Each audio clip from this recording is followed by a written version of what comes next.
Very good evening to all of you. सभी का welcome है Y T your English shooter पे।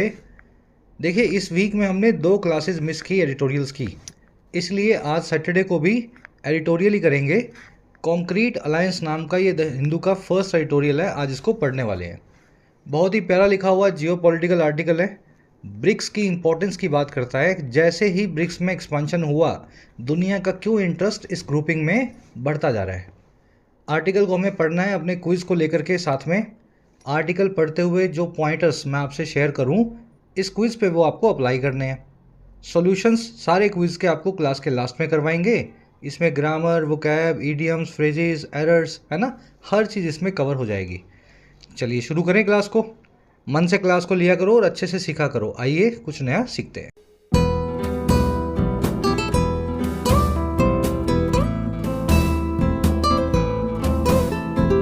कह रहा है जी कॉन्क्रीट अलायंस। अलायंस तो बड़ा कॉमन सा वर्ड है। अलायंस का मतलब होता है एक यूनियन या एक ग्रुपिंग। GROUPING, grouping. अब कुछ लोग मुझसे पूछते हैं सर ग्रुप और ग्रुपिंग में क्या फ़र्क है, तो ये आपको भी आगे समझाएंगे ग्रुपिंग कहाँ पे लगाना है और ग्रुप कहाँ पे लगाना है। कह रहे जी एक ऐसा अलायंस बन गया है, एक ऐसी ग्रुपिंग या यूनियन बन गया है, कॉलिशन बन गया है जो है कॉन्क्रीट। अब ये कॉन्क्रीट क्या होता है? देखिए, कंक्रीट आपने देखी होगी बजरी से बनती है और इसको वहाँ लगाया जाता है जब किसी चीज़ को पक्का बनाना हो, सीमेंट के साथ में मिक्स करके, है ना। मजबूती लाने के लिए आप कंक्रीट का इस्तेमाल करते हैं। कंक्रीट के फ्लोर होते हैं, दीवारें भी हो सकती हैं, सड़क भी हो सकती है। तो जो कंक्रीट हम हिंदी में बोलते हैं ना, उस मजबूत से एलिमेंट को, वही अंग्रेजी में कंक्रीट है। किसी चीज़ को जो बड़ी मजबूत हो, जो फिजिकली बहुत टेंजिबल हो, उसको अपने कंक्रीट बोलते हैं। समझ में आ गई बात? बजरी रेते से मत कनेक्ट करके रखना। कोई भी चीज़ जो आपको मजबूत लगे ना, कोई कॉन्क्रीट स्टेटमेंट, कॉन्क्रीट फैक्ट, वो आपको उस मतलब समझ गए ना, मजबूती के साथ इस वर्ड को कनेक्ट करके आपको यूज़ करना है। कह रहा है अलायंस बड़ा कॉन्क्रीट है और बात कर रहा है BRICS found new purpose with its expansion but also more contradictions. कह रहे इस ब्रिक्स नाम के ग्रुपिंग ने, इस ब्रिक्स नाम के अलायंस ने फाउंड कर लिया है, पा लिया है एक नए पर्पस को, एक नए ऑब्जेक्टिव को। और कैसे पाया भाई? अपने एक्सपांशन के साथ ही, अपने फैलाव के साथ ही। एक्सपांशन मतलब फैलाव। तो 4-5 कंट्रीज और बढ़ गई हैं ब्रिक्स में, तो ब्रिक्स बड़ा हो गया। तो जैसे ही बड़ा हुआ, इसको अपना नया पर्पस मिल गया। कह रहा है लेकिन ये जो एक्सपांशन का पर्पस मिला है, जो फाउंड किया है इसने, ये इसने पाया है और ज़्यादा कॉन्ट्रडिक्शंस के साथ में, विरोधाभासों के साथ में। विरोधाभास समझते हैं ना? ब्रिक्स में चाइना भी है और इंडिया भी है, ब्रिक्स में ईरान भी है और ब्रिक्स में आपको यूएई भी मिलेगा। जानी दुश्मन कंट्रीज भी ब्रिक्स के अंदर जो है ग्रुपिंग बना के बैठी हैं। नए पर्पज के साथ में विरोधाभास भी ब्रिक्स में आपको काफ़ी देखने को मिलता है। ब्रिक्स आपका सब्जेक्ट है, फाउंड इसकी वर्ब है, फाइंड की सेकंड फॉर्म है ये, फाइंड V1, फाउंड V2। ठीक है। फाउंड अपने आप में एक अलग वर्ब है जिसका V1 होता है फाउंड, V2 होता है फाउंडेड। ठीक है, उससे कंफ्यूज नहीं करना इसको। फाउंड, फाउंडेड, फाउंडेड किसी चीज़ की नींव रखना, स्थापना करना, ये वो वाला फाउंड नहीं है। ये है फाइंड, फाउंड, फाउंड किसी चीज़ को खोजना।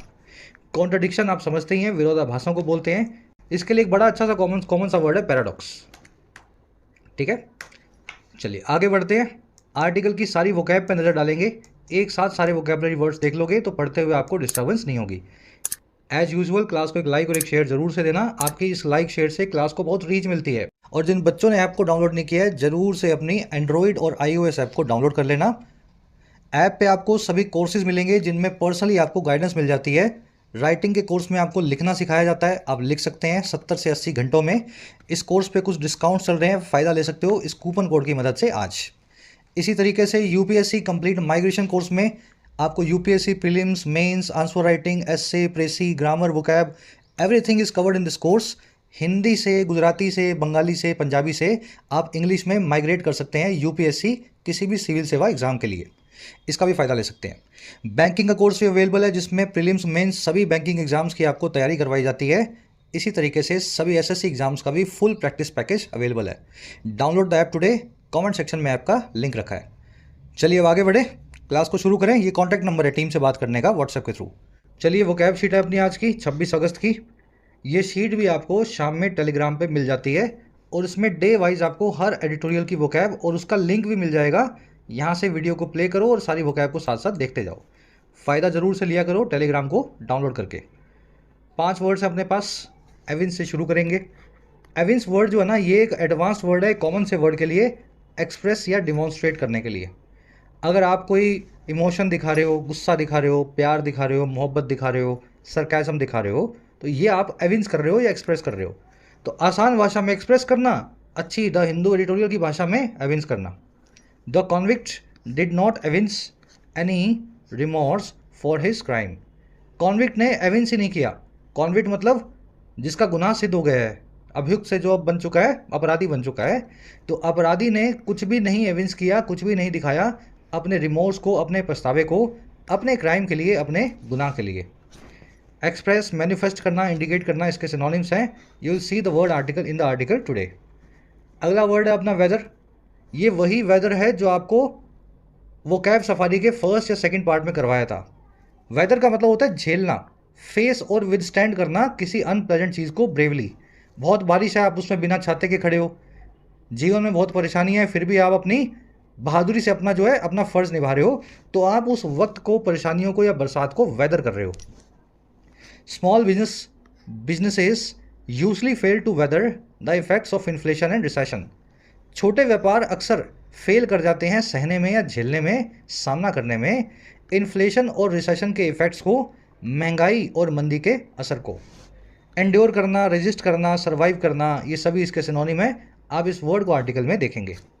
अगला वर्ड है अपना क्लाउड। क्लाउड का मतलब होता है दबदबा, इन्फ्लुएंस, स्वे, आपका हेफ्ट है ना, आपके अंदर की ताकत या आपका वजन। Companies use their clout to influence the policy. Companies ने इस्तेमाल किया अपने वजन को, दबदबे को, प्रभाव को, इन्फ्लुएंस को, ताकि वो पॉलिसी को इन्फ्लुएंस कर सकें, सरकार की नीति नियमों को बदल सकें। जब भी आप पॉलिसी को इन्फ्लुएंस करते हैं ना, तो इसका मतलब ये होता है उन नीति नियमों को अपने हिसाब से ढालने की कोशिश कर रहे हैं। तो ये वर्ड आप आर्टिकल में देखेंगे ऑफ कोर्स, हेफ्ट को, है ना, हेफ्ट को। चलिए नेक्स्ट वर्ड है अपने पास कोहेरेंट। देखिए कोहेरेंट वो चीज़ होती है जो चिपक सकती हो किसी दूसरी चीज़ के साथ, ठीक है। ये बना है कोहेसिव नाम के एडजेक्टिव से, कोहेरेंट नाम का दूसरा एडजेक्टिव। कोहेसिव का मतलब होता है गोंद, ग्लू, फेविकोल। समझ पा रहे हैं? कोहेरेंट कौन सी चीज़ होगी जिसके फेविकोल लगा हुआ है जो दूसरी से चिपक सके। अब देखो, चिपके चिपकाने की बात नहीं करेंगे अपने रियल लाइफ में। कोहेरेंट का ये मतलब है जब कोई दूसरी चीज़ से मेक सेंस करती हो, पहली वाली चीज़ लॉजिकल वे के अंदर। समझ पा रहे हैं आप? मैं आपसे कुछ बता रहा हूँ आज, फिर मैं आपसे कल बता रहा हूँ कुछ। दोनों बातों में अगर अपना कोई आपस के कनेक्शन नहीं है, पहली बात दूसरी बात की उल्टी जा रही है या विरुद्ध जा रही है, तो दोनों बातें कोहेरेंट नहीं है। लेकिन मैं आपसे कुछ आज बता रहा हूँ और कल वाली बात जो है उसी के आगे जुड़ती जा रही है, तो मेरी बातों में कोहेरेंस मिलेगी आपको और मेरी बातें कोहेरेंट है, एक दूसरे से चिपक सकती हैं और एकदम लॉजिकली ऑर्डर को फॉलो करती हैं। डिटेल में बताना इसलिए ज़रूरी है मेरे भाई, नहीं तो इसको गोंद बना करके बच्चे ग्लू का इसका सिनोनिम बना करके लिखाते हैं। ये गोंद का सिनोनिम नहीं है, ठीक है। The testimony given by the witnesses was not coherent. जो टेस्टिमनी थी, जो विटनेसेस के द्वारा दी गई थी, गवाहों के द्वारा जो, समझ गए ना, गवाही दी गई थी, वो कोहेरेंट नहीं थी, लॉजिकली ऑर्डर में नहीं थी। एक गवाह कुछ बता रहा था, दूसरी एक बात जो है गवाह कोई और बात कर रहा था। इसको कंसिस्टेंट या लॉजिकल भी बोल सकते हैं। आज इसकी नाउन फॉर्म को देखेंगे आप, कोहेरेंस। आपसी का कंसिस्टेंस या आपसी का लॉजिक। चलिए लास्ट वर्ड है अपना आज का कोवर्ट। कोवर्ट और ओवर्ट दोनों को एक साथ एक ही दिमाग के कोने में रखना। ओवर्ट का मतलब है खुला, कोवर्ट का मतलब है छुपा हुआ या हिडन। और वैसे भी इसमें कवर आ रहा है, तो कवर से आपको याद रह जाएगा कि कोवर्ट मतलब छुपा हुआ, जिसके कवर लगाओ। ओवर्ट मतलब खुला।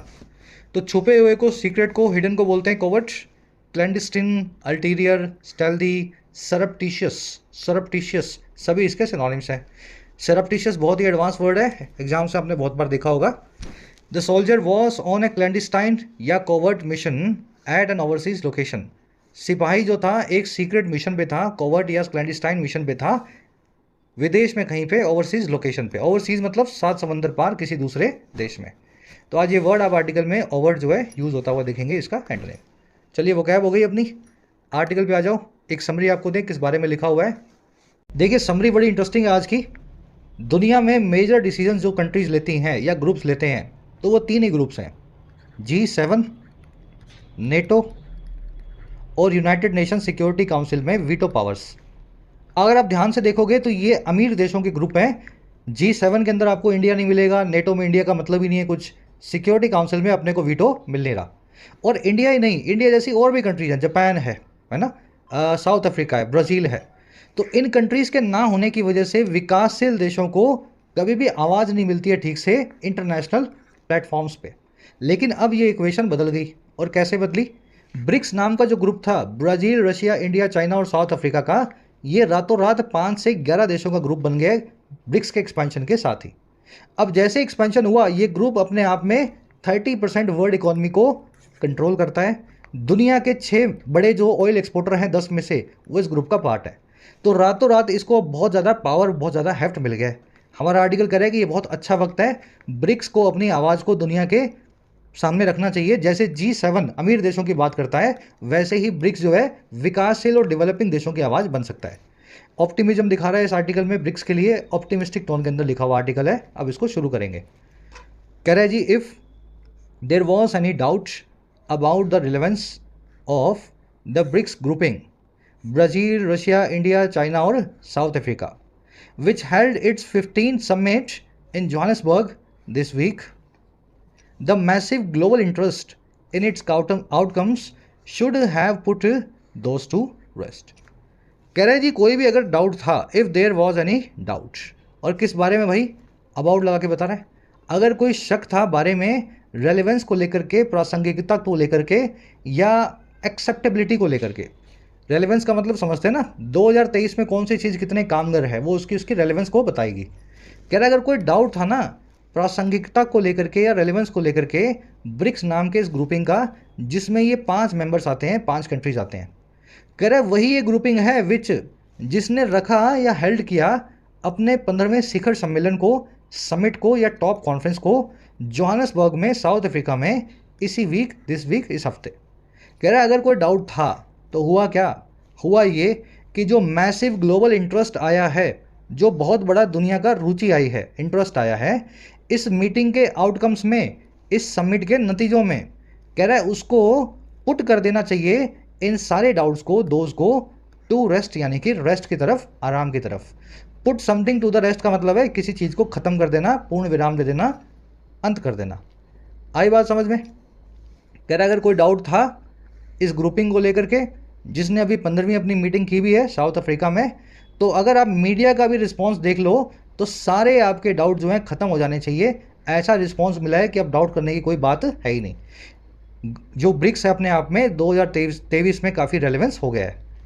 ठीक है, डाउट आपका सब्जेक्ट है, वॉज इसकी वर्ब है, विच की वर्ब है हेल्ड, विच आया ब्रिक्स के लिए।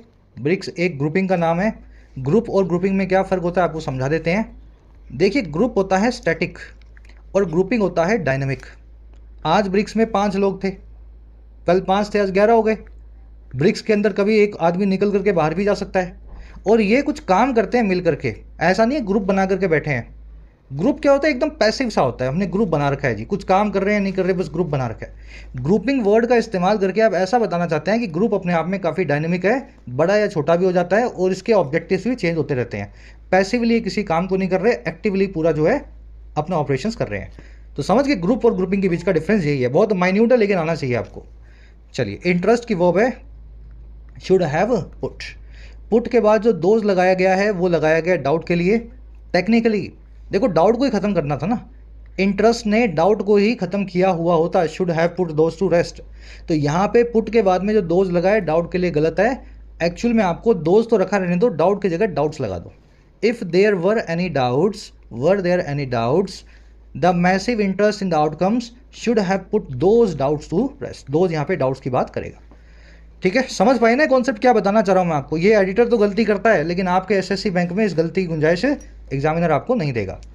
चलिए आगे बढ़ते हैं। एक सवाल आपसे यहाँ पूछ रहा हूँ, इंटरेस्ट के लिए वर्ब में हैव का इस्तेमाल किया गया है, क्या ये सही है क्या? इंटरेस्ट तो सिंगुलर है, यहाँ पे हैज़ लगना चाहिए, फिर भी हैव लगा हुआ है। तो सोचो पहले, फिर मैं आपको इसका कॉन्सेप्ट बताता हूँ।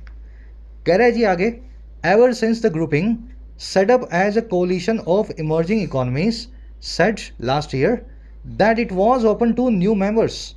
As many as 40 countries from the global south have evinced interest in joining. कह रहे जब से ये ग्रुपिंग जो है, एवर सिंस का मतलब है जब से ही। कह रहे जब से ही जो ग्रुपिंग है ना, जो सेटअप हुई थी, एक कोलिशन के तौर पे जो बनाई गई थी, एक ग्रुप के तौर पे इमर्जिंग इकोनॉमीज के, विकासशील अर्थव्यवस्थाओं के। कह रहे जब से इस ग्रुपिंग ने जो ऐसे बनी हुई है, जब से इसने ऐसा कहा पिछले साल, इट सेड लास्ट ईयर, और क्या कहा कि ये जो है ना, ये ओपन थी, ये खुली थी, रिसेप्टिव थी नए मेंबर्स के लिए, नए लोगों के लिए ग्रुप के अंदर। और कह रहे तब से हुआ क्या, कह रहे इनका ये कहना था एज मैनी एज 40 कंट्रीज जो हैं ग्लोबल साउथ से, ग्लोबल साउथ मतलब विकासशील देशों का ग्रुप, ये इंडिया चाइना भी इसमें डाल सकते हो, टेक्निकली वैसे आता नहीं है। आप देखना दुनिया के नक्शे में साउथ की तरफ आपको गरीब देश मिलेंगे, इसका अगर एक्सेप्शन देखें तो ऑस्ट्रेलिया को निकाल दो, है ना। तो 40 कंट्री जो हैं जो कि विकासशील देश हैं, उन्होंने एविंस किया है, एक्सप्रेस किया है अपने इंटरेस्ट को ज्वाइन करने में। और ये सारा काम हुआ है विद एटलीस्ट 22 फॉर्मल एप्लीकेशंस, कम से कम 22 फॉर्मल एप्लीकेशंस के साथ में, औपचारिक जो है अर्जियों के साथ में ज्वाइनिंग की। सेंटेंस समझ में आगा कि नहीं आया। पिछले साल इन्होंने कहा होगा कि हम तो बढ़ेंगे, अपना ग्रुप बढ़ाएंगे, तो 40 देशों ने बोला कि हमें भी ले लो, विकासशील देशों ने, और पिछले ही साल जो है 22 लोगों ने तो अपना अपना जो है सीट बुक भी करवा लिया, ठीक है, मतलब एप्लीकेशन दे दिया अपना। इंटरेस्ट ये तो हो गया। ग्रुपिंग की वर्ब है सेड, इट की वर्ब है वॉज, इट आया ग्रुपिंग के लिए। When you are open to something, तो उस चीज़ के लिए आपका दिमाग खुला होता है, आप उसके लिए रिसेप्टिव होते हो। कंट्रीज़ की वर्ब है हैव एविंस्ड, एविंस करना मतलब एक्सप्रेस करना, डिमॉन्स्ट्रेट करना, जो आपके अंदर है वो चीज़ दिखाना, तो यहाँ पे इंटरेस्ट को जो है एक्सप्रेस किया गया है। ग्लोबल साउथ आप समझ चुके हैं, डेवलपिंग वर्ल्ड को बोलते हैं, लेस डेवलप्ड कंट्रीज़ को बोलते हैं दुनिया की। बढ़ेंगे आगे।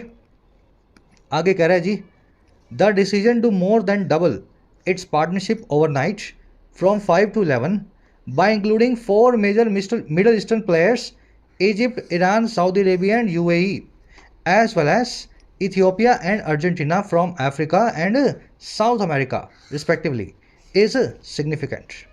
कह रहे हैं अब जो डिसीजन आया है 22 अर्जियों में से 6 लोगों को फाइनली अंदर ले लेने का, कह रहे जो है मोर देन डबल करने का, दुगने से भी ज़्यादा बढ़ा देने का इस ग्रुपिंग की मेंबरशिप को, ओवरनाइट यानी रातों रात, सडनली। और कहाँ से कहाँ तक, पहले 5 थे अब हो गए 11, तो 5 से 11 तक। कह रहे ये जो बड़ा डिसीजन है ना इस ग्रुपिंग के लिए, ये ग्रुपिंग, ये डिसीजन आया है इस काम को करके। और वो काम क्या है, ये सारा काम है, इसमें इंडक्ट कर लिया गया है, जोड़ दिया गया है 4 मेजर जो है मिडल ईस्टर्न प्लेयर्स को। इसमें मिस्र आ गया है, इजिप्ट, इसमें ईरान आ गया है, सऊदी अरेबिया ले लिया गया है, यूएई ले लिया गया है, साथ ही साथ जो है अफ्रीका से आपको इथियोपिया दिखेगा और साउथ अमेरिका से आपको अर्जेंटीना दिखेगा। कह रहे ये डिसीजन अपने आप में बड़ा सिग्निफिकेंट है, बड़ा ही इंपॉर्टेंट है।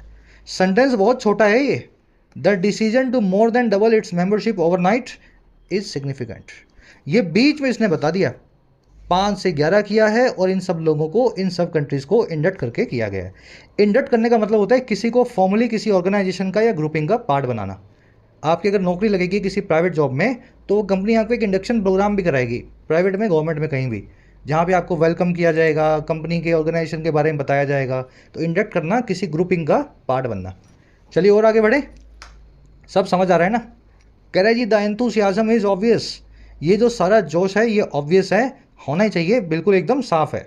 कैसे है, BRICS has weathered several storms and is today seen if not as an alternative as a counter narrative creator to the western led G7 club on diverse issues. कह रहे सारा इंथुसियाज्म इसलिए है क्योंकि ब्रिक्स ने वेदर किया है, झेला है, विदस्टैंड या फेस किया है बहुत सारे स्टॉर्म्स को, बहुत सारे तूफानों को, और आज वो देखा जाता है। ब्रिक्स इज टुडे सीन, और कैसे देखा जाता है, अब ये बीच में देखो इफ वाला, अगर नहीं एक ऑल्टरनेटिव के तौर पे, अगर ना भी एक ऑल्टरनेटिव या विकल्प के तौर पे, तो भी ये देखा जाता है काउंटर नैरेटिव क्रिएटर के तौर पे, जो है वेस्टर्न लेड G7 क्लब का। G7 आप जान चुके हैं 7 बड़ी महाशक्तियों का ग्रुप है, एक्सक्लूडिंग इंडिया, इंडिया इसके अंदर नहीं है, और ये वेस्टर्न लेड है, इसमें आपको वेस्ट की कंट्रीज सारी मिलेंगी। तो उनका काउंटर नैरेटिव क्रिएटर बन गया है वो ब्रिक्स। यहाँ पे 11 बड़ी ताकतें मिलेंगी, लेकिन वेस्टर्न कोई भी नहीं है, सब की सब जो है विकासशील है, डेवलपिंग है। और ये सारा का सारा जो है ऑल्टरनेटिव है डाइवर्स इश्यूज पे, भांति भांति या नाना प्रकार के मुद्दों पे। डाइवर्स मतलब तरह तरह के।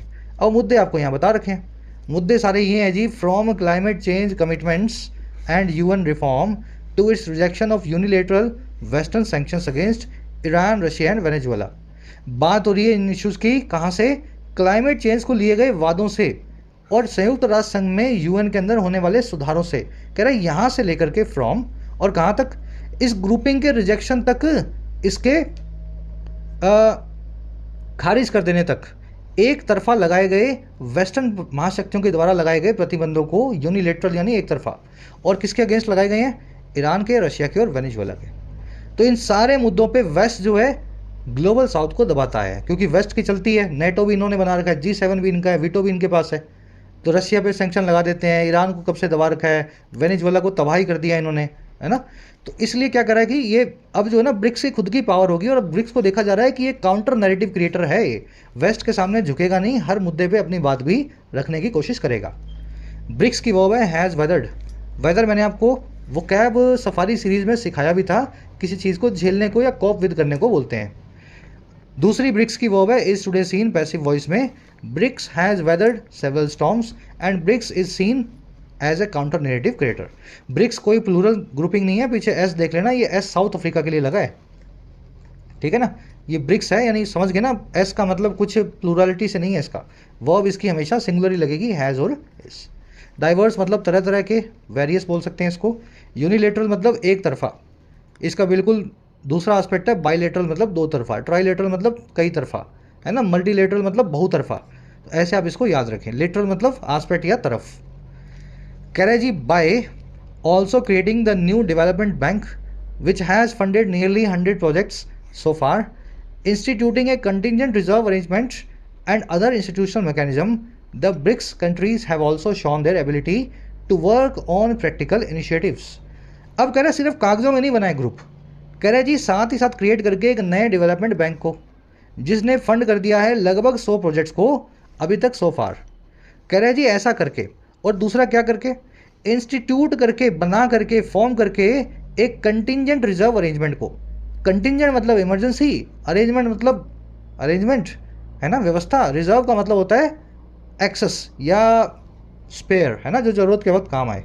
कह रहे जी एक ऐसा रिजर्व अरेंजमेंट बना करके और दूसरे कई इंस्टीट्यूशनल मैकेनिज्म को बना करके, दूसरे कई औपचारिक या बड़े जो है सिस्टम बना करके, इंस्टीट्यूशनल सिस्टम बना करके, कह रहे ये सारे काम करके ब्रिक्स ने ये प्रूव कर दिया कि ब्रिक्स की कंट्रीज़ के पास भी एबिलिटी है, उन्होंने अपनी एबिलिटी को दिखाया है, जो वो है काम करने की प्रैक्टिकल इनिशिएटिव्स पे, व्यवहारिक जो है मुद्दों पे। तो सिर्फ बातों बातों में ब्रिक्स नहीं है, इसका खुद का बैंक है, ब्रिक्स बैंक। 100 प्रोजेक्ट इस पर सैंक्शन हो चुके हैं, काम चल रहा है। इन्होंने खुद का अपना एक रिजर्व बना रखा है। रिजर्व का मतलब है पैसा अलग रख के रखा हुआ है इन्होंने, कि ब्रिक्स को कभी ज़रूरत पड़े तो किसी भी कंट्री को दे सके। तो ये सब काम करके ब्रिक्स यही दिखा रहा है कि हम जो है कागजों के शेर नहीं हैं, हम प्रैक्टिकली भी इनिशिएटिव लेना जानते हैं। सेंटेंस का सब्जेक्ट है ब्रिक कंट्रीज, वर्ब है हैव शॉन। शॉन की जगह यहाँ पे एविक्टेड भी आ सकता था। शो करने का, डेमोन्स्ट्रेट या एक्सप्रेस करने का सिनोनिम है एविक्ट।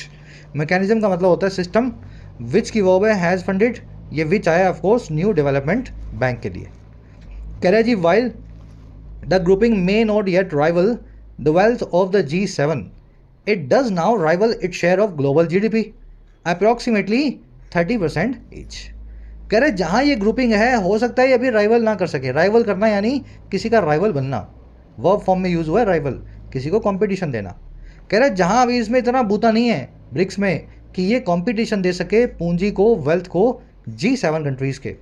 कह रहे जहाँ ऐसा है, हम मानते हैं कमजोरी है इसकी। कह रहे वहीं पे अब ये राइवल जरूर करता है, कंपटीशन जरूर देता है अपने शेयर को, अपने हिस्से को, जो है ग्लोबल GDP का। और कितना? लगभग 30% दोनों में ईच। तो दुनिया की 30% GDP वहाँ पे और 30% GDP यहाँ पे G7 में, और 30% ये ब्रिक्स में है। तो इस मामले में हमने जरूर टक्कर दे दी है GDP के मामले में। दोनों जो है ग्रुपिंग आमने सामने है। और and represents a more equitable representation across 40% of world population to the G7 countries। और ये represent करता है और ज़्यादा समानता वाले प्रतिनिधित्व को, representation को, नुमाइंदगी को, जो है अक्रॉस 40% ऑफ वर्ल्ड पॉपुलेशन का, दुनिया की 40% की आबादी का। और किसके सामने? सामने करता है G7 कंट्रीज़ के, दैट मेक अप जस्ट 10%, जो कि मेकअप करती हैं, कॉन्स्टिट्यूट या मिल करके बनाती हैं महज 10% को। समझे आप? G7 कंट्रीज़ में 10% पॉपुलेशन है सिर्फ, और वो दुनिया की 30% GDP को कंट्रोल करते हैं, और लगभग 60% वेल्थ को कंट्रोल करते हैं, नेशंस की इंडिविजुअल वेल्थ। तो अब ऐसा नहीं है, अब ये जो आपने ब्रिक्स बनाया है ना, ये भी 30% को कंट्रोल करता है GDP को, लेकिन 40% दुनिया की पॉपुलेशन भी ब्रिक्स का पार्ट बन चुकी है। चलिए लंबा सेंटेंस था। ग्रुपिंग की वर्ब है मे राइवल, राइवल करना यानी किसी को कंपटीशन देना। इट आया ग्रुपिंग के लिए, इसका वर्ब है इसकी डज राइवल, ठीक है। और दूसरी वर्ब है इसकी represents, it does rival and it represents, है ना। दैट आया G7 कंट्रीज़ के लिए, दैट की वर्ब है मेकअप। मेकअप का मतलब होता है मिल करके बनाना, कॉन्स्टिट्यूट या करना, है ना, किसी चीज़ को मिल के बनाना, ऐसा समझ लो हिंदी में। कह रहा है जी once the new members join 6 of the 10 of the biggest global oil suppliers will be BRICS countries. कह रहा है एक बार जब नए मेंबर ज्वाइन कर लेंगे तो दुनिया में 10 में से 6 ऑयल के जो सप्लायर्स हैं बड़े, सबसे बड़े, वो ब्रिक्स कंट्रीज होंगे। इसमें UAE, Saudi Arabia, Iran, Venezuela, Russia, यहीं पे तो तेल रखा है सारा। तो 10 में से 6 तो ब्रिक्स में आ गए, और ये सब होंगे देते हुए ब्रिक्स को एक नया वजन, नया हेफ्ट, नया क्लाउड एनर्जी के फील्ड में। एनर्जी फील्ड आप जानते हैं ना, कच्चे तेल के फील्ड में, ऐसा समझ लो। चलिए, मेंबर्स की वर्ब है ज्वाइन, 6 की वर्ब है विल बी। वंस को अगर इफ़ से यहाँ पे रिप्लेस कर दें तो ये बन जाएगा first conditional. If they join, अगर वो ज्वाइन करते हैं तो ये 6 हो जाएंगे ब्रिक्स कंट्रीज़। और वंस का मतलब क्या है, अगर की बात नहीं, वंस का मतलब है जब वो ज्वाइन करते हैं, एक बार जब वो ज्वाइन कर लेंगे, क्योंकि ज्वाइन तो उनको करना ही है ना, इफ़ की बात नहीं है। वंस से हम यही बताना चाह रहे हैं कि ज्वाइन जब वो करेंगे ना, उस दिन हम बन जाएंगे 6 आउट ऑफ 10 यहाँ आ जाएंगे। तो फर्स्ट कंडीशनल का इस्तेमाल है, थोड़ा पैनी नज़र से देखा करो। हेफ्ट मतलब आपका इन्फ्लुएंस। चलो आओ नेक्स्ट पैराग्राफ पे। अब यहाँ पे आपको बताएगा क्या क्या चैलेंजेस हैं जो है ब्रिक्स के सामने, इन सारी खूबियों के साथ। ऊपर एक ग्रामर कॉन्सेप्ट था जो मैंने आपसे पूछा भी था, शुड हैव पुट क्यों लगाया गया, इंटरेस्ट के लिए। तो बड़ा आसानी सी बात है ये। इंटरेस्ट सिंगुलर है, लेकिन मॉडल वर्ब अपने बाद में वर्ब की बेस फॉर्म को ही लेगी। हैव फैमिली की बेस फॉर्म है हैव, ठीक है। डू फैमिली की बेस फॉर्म है डू। बी फैमिली की बेस फॉर्म है बी। तो हैव फैमिली की कोई और वर्ब आप शुड के, कुड के, वुड के, है ना, मॉडल के बाद में नहीं देखेंगे, कोई भी मॉडल वर्ब हो। वैसे डू फैमिली की डू के अलावा कोई और वर्ब नहीं देखेंगे, और बी फैमिली की बी के अलावा कोई और वर्ब नहीं देखेंगे, क्योंकि बेस फॉर्म का इस्तेमाल होगा। तो यहाँ पे कुछ भी लिख दिया गया हो आपके सब्जेक्ट में, जैसे ही मॉडल लगेगी, इसके बाद वाली वर्ब का सब्जेक्ट से कनेक्शन खत्म हो जाएगा, ठीक है। ये अपनी जो है फॉर्म को मॉडल के हिसाब से लेगी। तो कभी मैं यहाँ पे सिंगुलर दे दूँ और यहाँ पे हैज़ लिख दूँ, यहाँ डज लिख दूँ, तो समझ जाना यहाँ पे मुझे बेस फॉर्म का इस्तेमाल करना है। चलिए आगे बढ़ते हैं, आ जाओ नेक्स्ट पैराग्राफ पे। कह रहे जी when the battle of proving its raison d'etre may have been substantially won, the BRICS countries still fall short in showing a coherence of purpose. कह रहे जहाँ जो बैटल है, जो जंग है, प्रूव करने की अपने रीजन ऑफ एग्जिस्टेंस को, रीजन डिटॉर को, फ्रेंच वर्ड है ये, इसका मतलब होता है आपके पर्पस, आपके एग्जिस्टेंस का पर्पस। कह रहे जहाँ पे जंग होती है अपने एग्जिस्टेंस के पर्पस को प्रूव करने की। कह रहे जहाँ वो जंग जो है हो सकता है जीत ली गई हो बहुत ही अच्छे तरीके से, सब्सटेंशियल मैनर में। कह रहे वहीं हुआ क्या, हुआ ये, ब्रिक्स कंट्रीज़ अभी भी फॉल शॉर्ट करती हैं, पीछे रह जाती हैं दिखाने में एक प्रासंगिकता को, या कोहेरेंस को, या लॉजिकल कनेक्टिविटी को, और किसमें, अपने पर्पस के अंदर, अपने ऑब्जेक्टिव के अंदर। आज भी ये पता लगता नहीं है कि ब्रिक का पर्पस क्या है। इंडिया भी इसमें, चाइना भी इसमें, आपस में दोनों लड़ रहे हैं, और यहाँ पे ब्रिक्स में साथ बैठते हैं। तो कोहेरेंस ऑफ पर्पस जो है ना, ब्रिक्स अभी भी नहीं दिखा पा रहा, and are still mired by inner contradictions. और ये कंट्रीज आज भी दलदल में फंसी हैं, मायर्ड हैं, स्टक हैं इनर कॉन्ट्रडिक्शंस के, अपने अंदरूनी खींचतान के या अंदरूनी विरोधाभासों के। समझ पा रहे हैं ना सेंटेंस को, अंदरूनी जो है पर्पस के अंदर अपने कोहेरेंस नहीं है।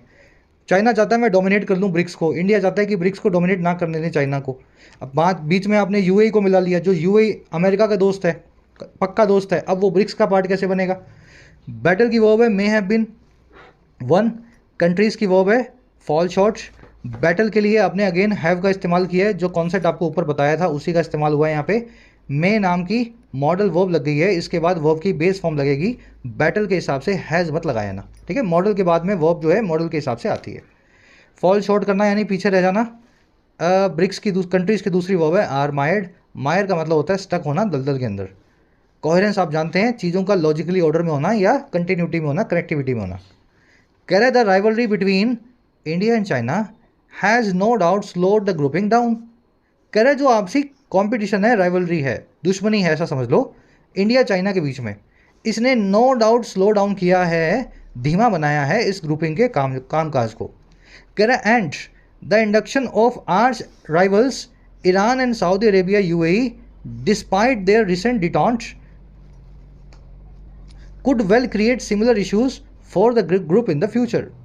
और कह रहे हैं जी जो राइवलरी है, जो झगड़ा है इंडिया चाइना के बीच का, जिसने इसको स्लो डाउन किया है, वहीं जो इंडक्शन है, इंडक्शन समझ गए ना, किसी को इंडक्ट करना, अंदर अपना पार्ट बनाना, कह रहे अपना हिस्सा बनाने का काम है चिर प्राचीर प्रतिद्वंदियों का, आर्च एनिमीज का या आर्च राइवल्स का, जो बहुत पुराने कॉम्पिटिटर हैं, हमेशा से लड़ते आए हैं। और कौन कौन है ये? ईरान और सामने है सऊदी अरेबिया और यूएई हाथ में हाथ मिला के। कह रहे बावजूद डिस्पाइट उनके रिसेंट में आए हुए डिटॉन्ट के, डिटॉन्ट का मतलब होता है टेम्परेरी कोऑपरेशन, जिसमें झगड़ा रुक जाता है और आपसी आप जो है थोड़ा सा कोऑपरेट करने लगते हो। कह रहे बावजूद उनके रिसेंटली कोऑपरेशन के ये क्रिएट कर सकता है इसी प्रकार के इश्यूज़ को इस ग्रुप के लिए, ग्रुपिंग के लिए फ्यूचर के अंदर। आई बात समझ में? तो ये सारे झगड़े अंदर चलते रहेंगे। आज इंडिया चाइना लड़ नहीं रहे हैं, लेकिन कल लड़ भी रहे हो। फिर ब्रिक्स में कौन जाके करेगा जो अपना, मतलब समझ पा रहे हैं ना, ब्रिक्स की मीटिंग कौन अटेंड करेगा? वैसे ही अगर ईरान और सऊदी अरेबिया के बीच में लड़ाई हो गई तो फिर दोनों आपस में झगड़ेंगे, ब्रिक्स में बैठेंगे नहीं। राइवलरी की वर्ब है has slowed down, slow down करना, धीमा बनाना। इंडक्शन की वर्ब है कुड क्रिएट। डिस्पाइट का मतलब है बावजूद, इसके बाद कभी भी ऑफ ना लगाएं। इंस्पाइट के बाद में ऑफ लगता है, डिस्पाइट बिना ऑफ के आता है। दोनों का मतलब यही है, बावजूद। कह रहा है in addition any overtly political anti western stance by BRICS will make India and other countries in the grouping who walk a tightrope between the global powers, including Egypt, UAE, Saudi Arabia and Brazil, comfortable।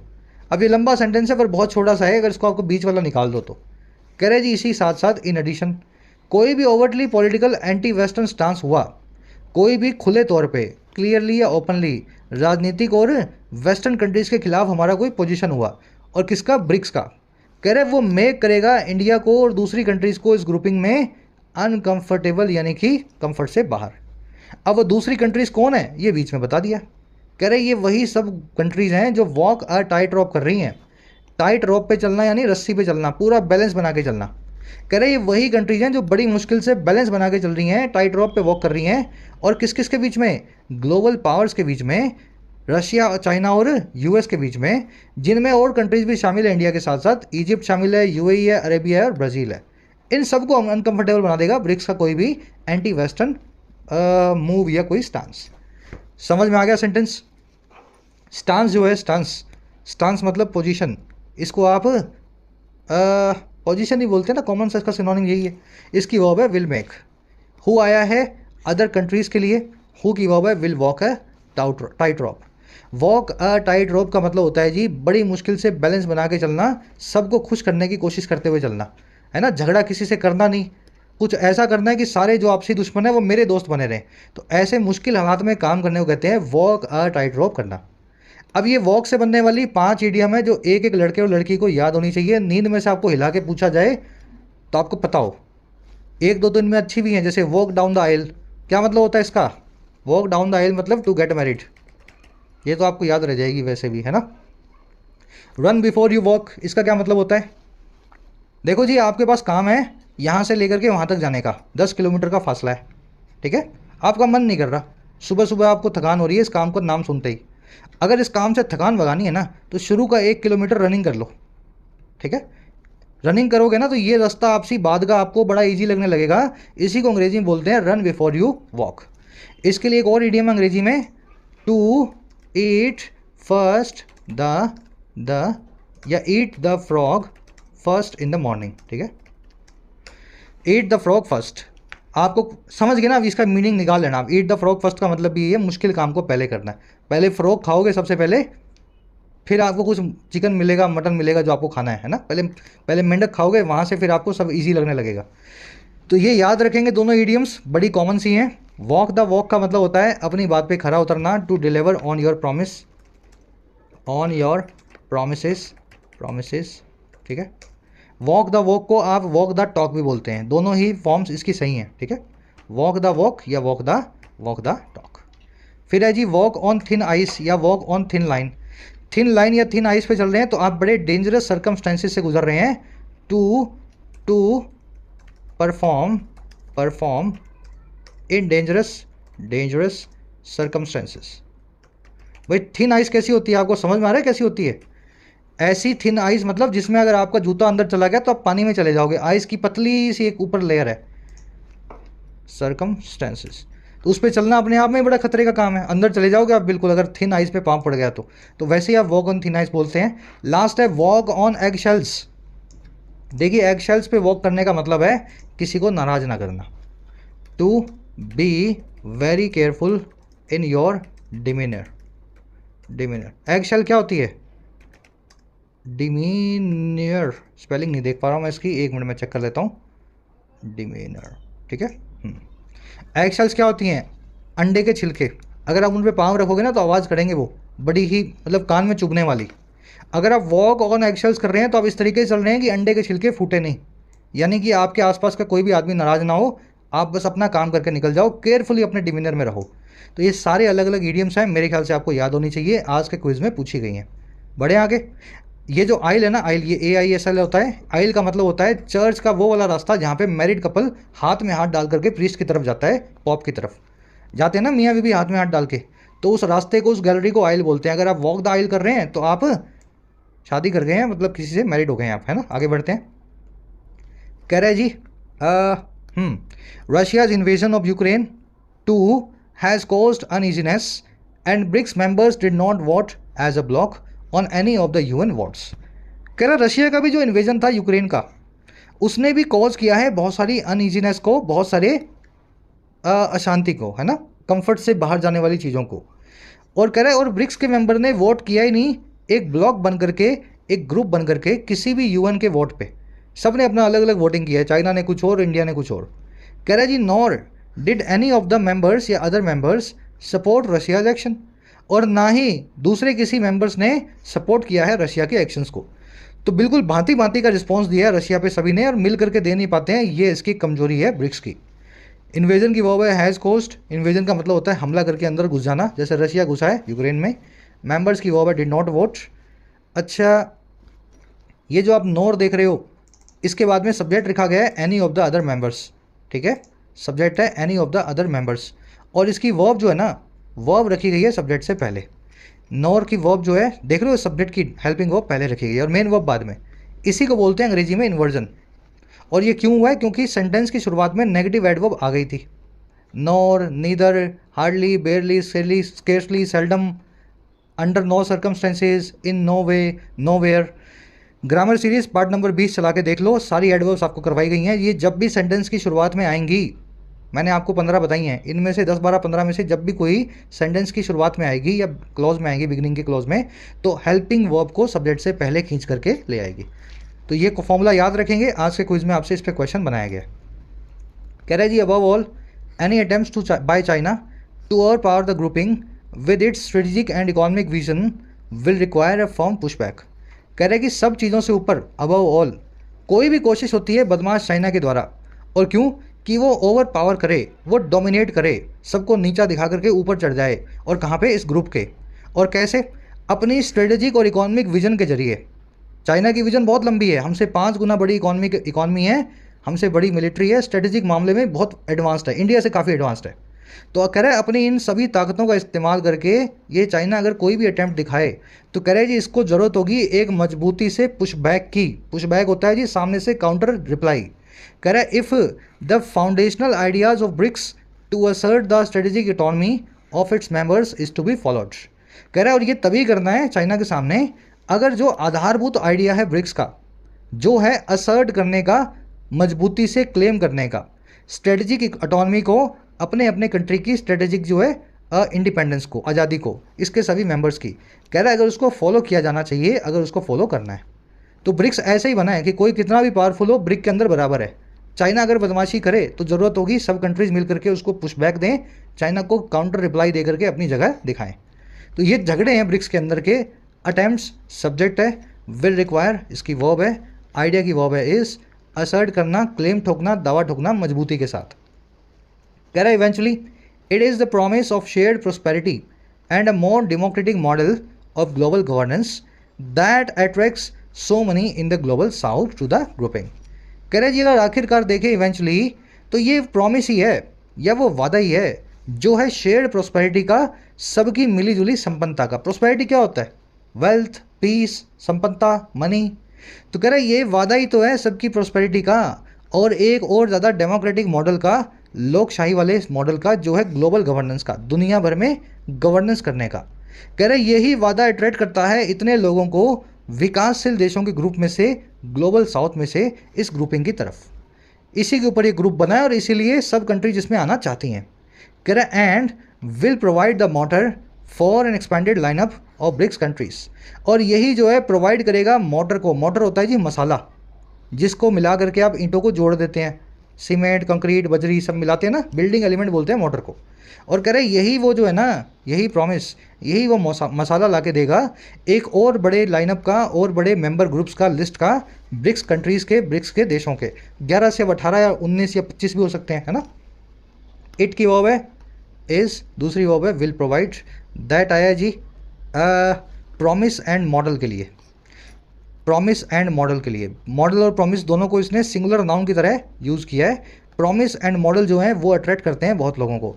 Technically यहाँ पे attract आना चाहिए, singular की जगह plural verb लगाई जानी चाहिए। चलिए रैप अप करेंगे सेशन को। मॉर्टर मैंने आपको बता दिया, मसाले को बोलते हैं जिससे ईंटों को जमा करके घर बनाया जाता है। थोड़ा सा पढ़ने में मुश्किल लगा, पढ़ाने में लगा मुझे, मतलब पढ़ने में नहीं। होपफुली आपको अब चीज़ें समझ में आई होंगी। 70, 80, 90% अगर समझ आ जाता है शुरुआती 1-1.5 महीने में तो आप सही रास्ते जा रहे हैं। अब आ जाओ फर्स्ट इस पे क्वेश्चन पे। इनमें से कौन सा संभावित चैलेंज जो है आप देख पाएंगे चाइना के रिलेशन में, बदमाश चाइना के रोल को लेकर के ब्रिक्स ग्रुपिंग के अंदर। तो इस आर्टिकल में साफ साफ चाइना की बदमाशी बताई गई है। वो बदमाशी आपसे पूछ रहा है क्या परेशानी है चाइना की, क्या करता है चाइना हर जगह। चाइना पैसे बांटने लगता है, चाइना डोमिनेट करने लगता है, चाइना सबको ओवरशैडो करता है। तो जो आपको लगे वो आंसर करो और फर्स्ट कमेंट में मैंने आंसर डाल दिया है, वहाँ से मैच करो, ठीक है। नेक्स्ट पे आओ। कह रहे जी मेन रीज़न क्या है उस एप्रीहेंशन या उस शक या डर का जो है इंक्लूजन को लेकर के ईरान और सऊदी अरेबिया यूएई को ब्रिक्स ग्रुपिंग के अंदर। ये तीनों चारों कंट्रीज़ का क्या झगड़ा है, मतलब क्या रीज़न है कि इनको लेने से डर लगता है किसी को भी एक साथ। तो वो डर आपको बताना है। आर्टिकल आप पढ़ चुके हो, हिंदी में इसका मीनिंग आपको निकल गया। आंसर निकालो, फर्स्ट कमेंट में मेरा आंसर डाला है, वहाँ से मैच करो, ठीक है। अच्छे से पढ़ा है ना आपने, ये तो वैसे ही आ जाएगा, सीधे पढ़ते ही आंसर निकल आएगा। अब आ जाओ थर्ड पे। सरप्टिशियस एक एडवांस वर्ड है, मैंने आपको बोला भी था काफ़ी एडवांस्ड है। इसका सिनोनिम आपसे एंटोनिम पूछा है, सिनोनिम नहीं भैया एंटोनिम पूछा है। ऐसा ना हो ओवर्ट आंसर हो आप कोवर्ट लगाया हो, या क्लैंडस्टीन हो आप क्लाउड लगाया हो, सही आंसर को लगाना है। एविंस का सिनोनिम पूछा है, ये वर्ड भी आपको करवा चुके हैं। इन चारों वर्ड्स का सिनोनिम मीनिंग आपको पता होगा तभी आप इसका आंसर निकाल पाएंगे। फर्स्ट कमेंट में मैंने आंसर डाला है, वहाँ से मैच करते जाएँ। वॉक डाउन द आइल, इसका क्या मीनिंग है। आइल की स्पेलिंग सही कर लेना, AISLE। आइल वो वाली आइल है, चर्च वाली, ठीक है, याद है ना। एंड वॉक ऑन एगशेल्स, दोनों इडियम्स का मीनिंग आपको बताना है अलग अलग। 7वें 8वें में 2 एरर्स मिलेंगी। पहली एरर मिलेगी इस वर्ड की वजह से, दूसरी एरर मिलेगी आपको इस मॉडल वर्ब कुड की वजह से। आंसर्स को मैच करो, फर्स्ट कमेंट में मैंने रखे हैं। आउट ऑफ 8 कितने मार्क्स मिले जरूर से बताना कमेंट सेक्शन में। क्लास को शेयर कर दिया करो, पसंद आती है आपको तो दूसरों को भी फ़ायदा होने दो, चैनल को रीच मिलेगी, अपना चैनल और ग्रो करेगा। Until then